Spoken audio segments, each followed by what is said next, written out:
చాలా డబ్బు అయిపోతుంది, జిల్లా వరకే పెట్టండి అన్నారు. మేము ఒప్పుకోలేదు. పాత జిల్లా పెట్టండి అన్నారు.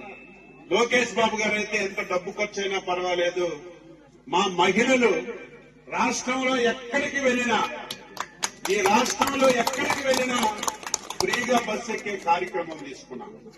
బస్సులు ఆడవాళ్ళతో నిండిపోయాయి.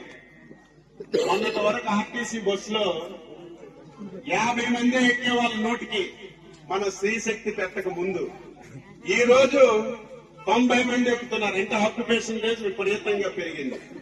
ఇంకా బస్సులు అవసరం. ఇంకొక సంవత్సరం ఆగండి, ఈ రాష్ట్రంలో ఈ బస్సులు ఉండవు, అన్ని కరెంటు బస్సులే వస్తాయి. ప్రతి గ్రామానికి వస్తాయి ఏసీ బస్సులు. కరెంటు బస్సు అంటే ప్రతిదీ ఏసీ వస్తుంది. మొత్తం ఎలక్ట్రిక్ బస్సులన్నీ కొని ఇంకా ఎక్కడ అవసరం ఉంది, ఇంకా ఏ గ్రామానికి అవసరం ఉంది, అందరికీ బస్సులేసి ప్రతి ఒక్క మహిళకి ఉచితంగా స్త్రీశక్తి కింద బస్సులు ఇచ్చే కార్యక్రమం చేశాం.